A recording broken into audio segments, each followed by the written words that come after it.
یا عبد الصالح مطیع اللہ رسولہ النبی الامین الباقی جگہ محمد کئی پروگرام آج بھی پورا تاخیر ہوئی مجھے اور صبح 5 بجے سے مجھے نکلنا ہے دہلی کے لیے، تو پوری رات اس میں تقریباً سے گزر جائے، لہٰذا بہت مختصر عمومی شعراء کا سلسلہ شروع ہو چکا ہے جو ویڈیو میں حاضر ہو گیا ہے، لہٰذا میں نہیں چاہتا کہ زیادہ درمیان میں گیپ ہو۔ چھٹے امام جعفر صادق علیہ السلام عبد الصالح جناب عباس علیہ السلام کے سلسلے میں امام سلام کر رہے ہیں، چھٹا امام سلام کر رہا ہے۔ آپ پر سلام ہو اے عبد صالح، آپ پر سلام، اے عبد صالح آپ پر سلام، اے صالح اللہ کے بندے آپ پر سلام ہو۔ یہ اللہ کا بندہ کہنا معمولی نہیں سمجھیے گا، یہ لفظ اللہ کا آئیے عبد جو اس کو معمولی نہ سمجھیے گا، اتنی عظمت ہے اس لفظ عبد کی، اتنی عظمت ہے، اتنا شرف ہے، اتنا مرتبہ ہے کہ اللہ نے جب رسول معراج پر گئے ہیں تو ان کو عبد کہا ہے۔ سبحان الذی اسری بعبدہ، جب اللہ راتوں رات اپنے عبد کو لے کر جا رہا ہے تو اس کا مطلب ہے رسول کی معراج کے موقع پر عبد کہا گیا، اور عباس وفاؤں کی معراج کا نام ہے، اس لیے امام اس کو عبد صالح فرما رہے ہیں اور سلام کر رہے ہیں۔ لہٰذا پہلے تو میں عرض کر دوں کہ ماشاءاللہ میں نے کافی عرصے بعد میں ادھر حاضر ہوا تو میں نے بہت ہی خوبصورت بڑھتی چلی جا رہی ہے درگاہ، اور خوشی سے بڑا اضافہ ہو رہا ہے، بڑی ترقی ہو رہی ہے اس میں۔ اس سے پہلے جو بھی آتا تھا اس سے کھاتا تھا، اب ماشاءاللہ اس میں رقم لگائی جا رہی ہے۔ پہلے صرف اپنا جہنم بھرا کرتے تھے، صرف اپنا پیٹ بھرا کرتے تھے، لیکن الحمدللہ اس میں جو آمدنی درگاہ کی ہے وہ آمدنی یہاں خرچ ہو رہی ہے، اسی سے آپ اندازہ کیجیے کہ کتنی آمدنی تھی کہ اس کو سب کھا جاتے تھے، کچھ خرچ نہیں کرتے تھے۔ تو انشاءاللہ کسی زمانے میں نے کہا تھا آج سے 15-20 سال پہلے کہ اگر مسلسل یہاں آمدنی رہی اور یہاں دیکھا گیا تو ایک وقت ایسا آ سکتا ہے کہ یہاں زرعی سونے کی ہو جائے انشاءاللہ۔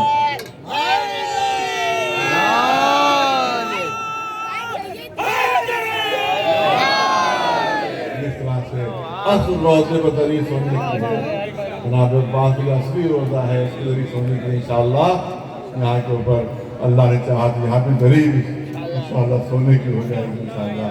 کیونکہ کام ایمانداری سے ہو رہا ہے اور ایماندار لوگ کام کر رہے ہیں، لہٰذا اپنی ترقی یہاں کے اوپر دیکھ رہے ہیں۔ بہت سی غلط فہمیاں پھیلا جاتی ہیں اور کام جو بھی اچھا نیک کام کرتا ہے اس کو بدنام کرنے کی کوشش کی جاتی ہے۔ میں چاہتا ہوں بڑا بننا ماشاءاللہ 4 دن کر دیے جائیں۔ آج کل کچھ جو پورا خاندانی جھوٹے ہیں اور ان کا پورا خاندان جو ہے وہ جھوٹی پر ہمیشہ پلا ہے، ہمیشہ ان کی مکر کی کشتی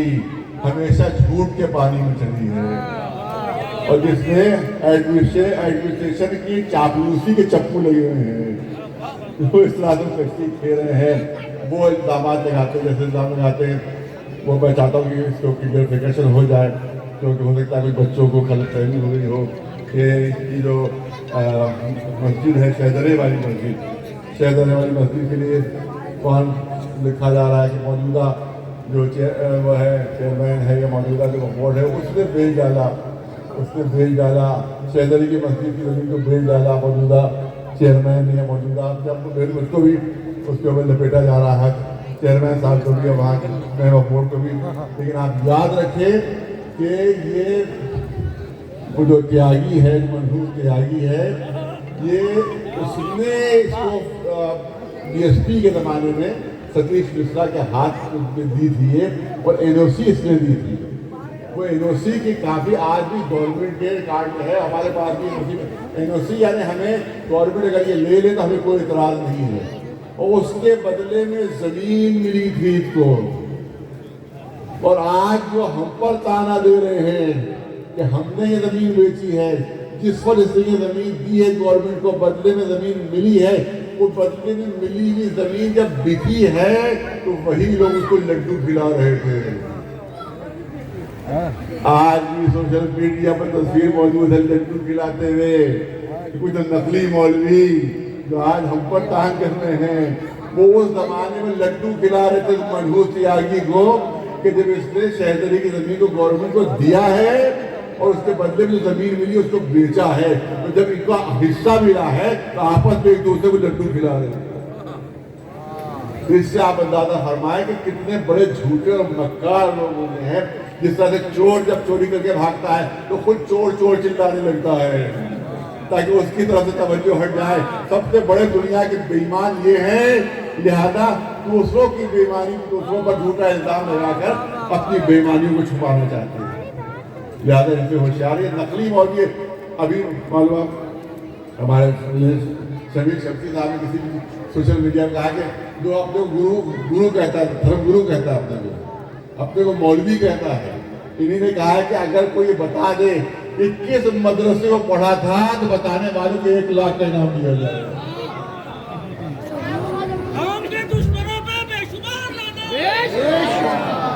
یہ دھرم گرو نہیں ہے، گرو گھنٹوال ہے۔ اس طرح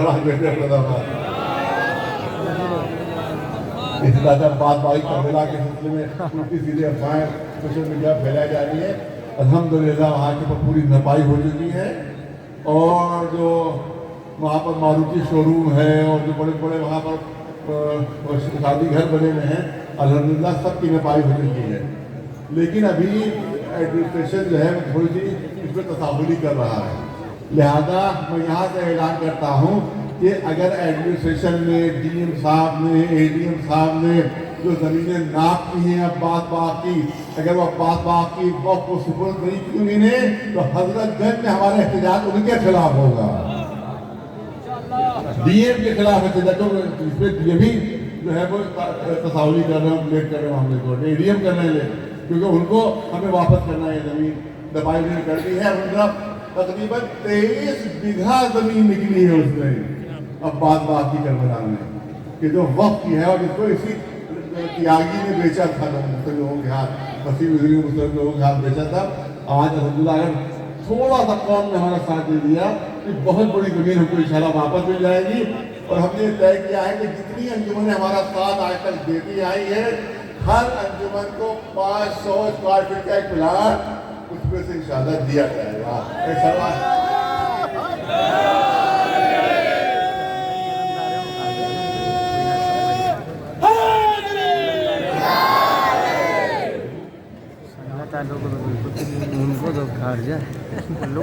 اور الحمدللہ آپ دیکھیں کہ تاج کٹورے میں اسی تیاگی کا بہت پرانا ساتھی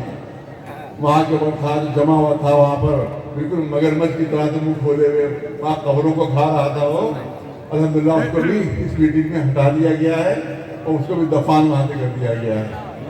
تو وہ بھی وہاں سے اللہ کا شکر ہے کہ وہاں سے ہٹا دیا گیا ہے۔ میرٹھ میں جو منصبیہ کا سب سے بڑا چور تھا، اس کو بھی دفان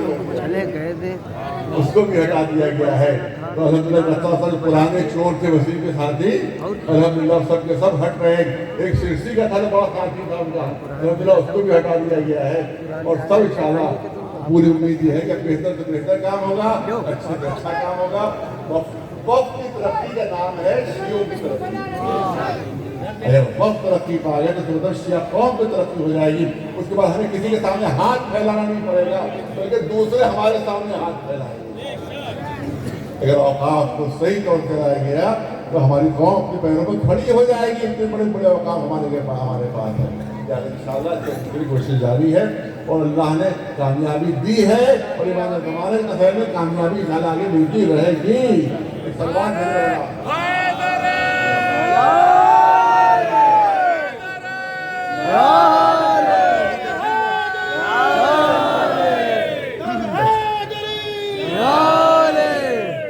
بس 5-7 منٹ جلدی سے کیونکہ مولا کا تذکرہ کرنا ہے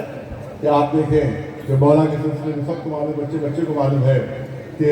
اس کی تمنا کوئی مولا علی نے عباس شخصیت کا نام ہے، مولا عباس شخصیت کا نام ہے جس کی تمنا مولا علی خود کر رہے ہیں۔ بے یقین ایک شجاع فرزند مجھے چاہیے، ایک بہادر فرزند چاہیے ہے۔ کون کہہ رہا ہے؟ یہ کون کہہ رہا ہے؟ جو ہر جنگ میں فتح کا پرچم نصب کر چکا ہے، کائنات میں جس سے بڑا کوئی بہادر نہیں، وہ کہہ رہا ہے مجھے ایک بہادر بیٹا چاہیے۔ آپ دیکھیں، مثال پیش کر لوں، ایک بیچارہ رکشے والا جو رکشہ چلاتا ہے، الف بے بھی نہیں جانتا ہے، وہ کہتا ہے کہ مجھے کسی عالم کی تلاش ہے، تو اس کی نگاہوں میں اگر کوئی الف بے پڑھانے والا ہوگا وہ اس کے لیے عالم ہوگا، وہ اس کے لیے عالم ہوگا۔ اگر فرض کے ہائی اسکول اور انٹر پاس ہے کوئی، وہ کہہ رہا ہے مجھے عالم کی تلاش ہے، تو اس کا مطلب بی اے کا ہوگا، پڑھا ہوا پاس، وہ اس کی نگاہوں میں عالم ہوگا۔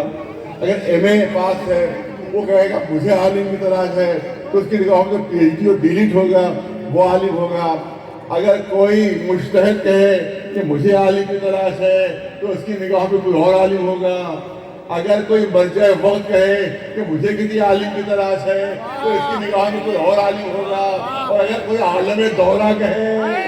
کہ مجھے کسی عالم کی تلاش ہے، تو اس کی نگاہ کسی اور کو پڑے گی۔ اب تصور کیجئے جناب عباس کی شجاعت و بہادری کے معیار کا، کہ کائنات کا سب سے بڑا بہادر جس کی تمنا کر رہا ہے، اس کا نام ہے عباس ابن ابی طالب۔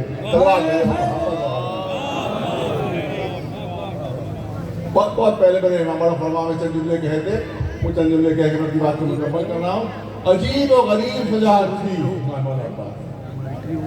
اس کو کہیے کہ امام حسین کی مصلحت نہیں تھی، اللہ کی مصلحت نہیں تھی کہ جناب عباس کہیں کے اوپر جنگ کرے، وہاں پر جنگ کر کربلا میں۔ اور مولا علی کی وصیت تھی، توجہ رہے جوان سنے، مولا علی کی وصیت تھی کہ دیکھو کبھی ایک جنگ میں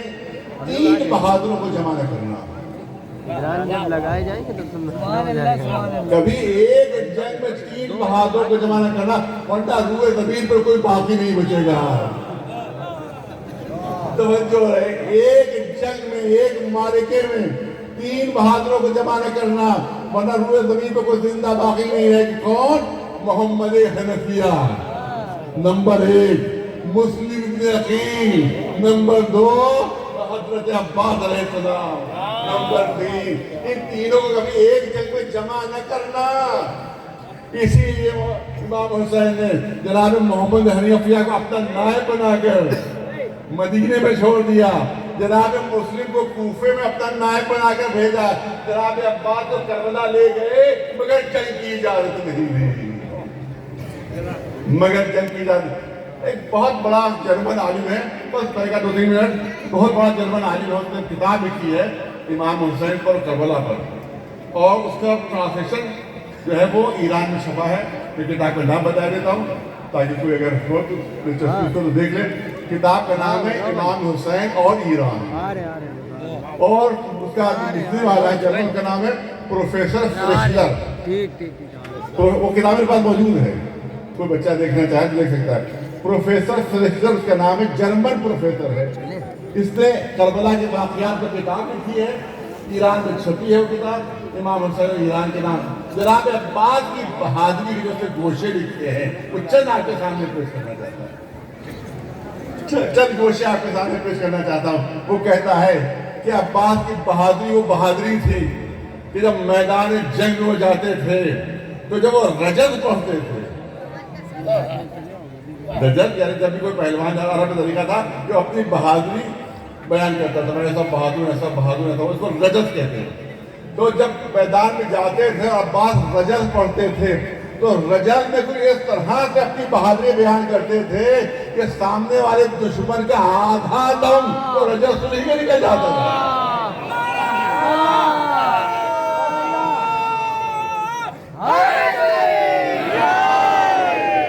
لیکن جب انسان نفسیاتی طور پر ڈر جاتا ہے تو اس کے ہاتھ پیر ڈھیلے پڑ جاتے ہیں، تو مقابلے کا لحاظ نہیں رہتا ہے، ڈرا ہوا انسان مقابلہ نہیں کر پاتا ہے، لہذا آدھا دم تو اس کا وہی نکل جاتا تھا۔ اس کے بعد کہتے ہیں عجیب انداز تھا، بہت لمبے چوڑے تھے، بہت قوی تھے،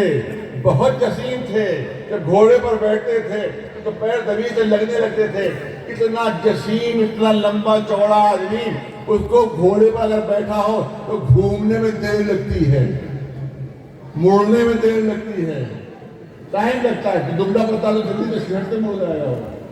دبلا پتلا آدمی بہت تیزی سے مڑے گا، لیکن اگر بہت جسیم آدمی ہو، بہت لمبا چوڑا آدمی ہو تو اس کو موڑنے میں دیر لگے گی، اس کو پلٹنے میں دیر لگے گی۔ لہٰذا دشمن کبھی کبھی عباس کے پیچھے آ جاتا تھا، ارے توجہ رہے، وہ لکھ رہا فریشر کہ عباس کے پیچھے آ جاتا تھا یہ سوچ کر کہ عباس کو موڑنے میں دیر لگے گی، اتنی دیر میں اپنا وار کر جاؤں گا، لیکن جیسے ہی وہ قریب پہنچتا تھا عباس بجلی کی طرح سے بولتے تھے اور ایک ہی وار میں اس کے 2 ٹکڑے ہو جاتے تھے۔ سلمان بھیجو والا نواز محمد وعلی۔ سنیں 2 جملے اور سن لیجیے، 2 جملے اور سن لیجیے۔ آپ دیکھیں کہ اگر ٹرین پر کوئی سفر کر رہا ہو، کبھی تجربہ نہ کیے، تجربہ نہ کیے، اگر ٹرین پر کوئی سفر کر رہا ہو تو اپنا ہاتھ خالی نکال دیا، باہر نکال دیا، تو ہاتھ باہر نکالنے کوئی طاقت نہیں تھی۔ ٹرین پر میں سفر کر رہا ہوں، میں نے اپنا باہر کھڑکی سے باہر نکال دیا۔ اب ٹرین نے رفتار پکڑی، اسٹیشن پہ ایک صاحب کھڑے ہوئے تھے، میرا ہاتھ باہر نکلا ہوا تھا، اب جو ان کے ہاتھ بڑا اتنا تھپڑ زوردار پڑے گا کہ 10 لڑکیاں کھا جائیں گے اور دور گریں گے، جبکہ مجھے ذرا سی بھی طاقت پر کرنا نہیں پڑی، مگر کیونکہ ٹرین کی رفتار کے مطابق میرے ہاتھ کی رفتار ہے، یعنی ہاتھ میں اتنی طاقت پیدا ہو جائے گی کہ بغیر طاقت استعمال کیے ہوئے جو بھی آئے گا اس کا منہ ٹیڑھا ہو جائے گا۔ عباس گھوڑے کی رفتار کے ساتھ ساتھ اپنی تلوار کی رفتار رکھتے تھے، لہذا کہتا ہے کہ عباس بغیر تھکے ہوئے مدتوں جنگیں لڑتے تھے۔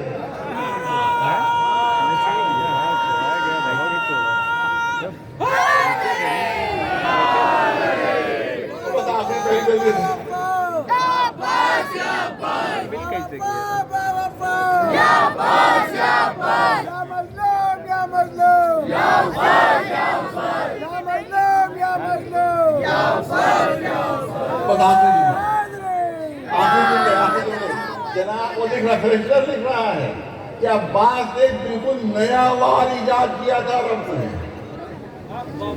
عرب میں بالکل ایک نیا وار ایجاد کیا تھا جس سے پہلے کبھی عرب والے استعمال نہیں کرتے تھے۔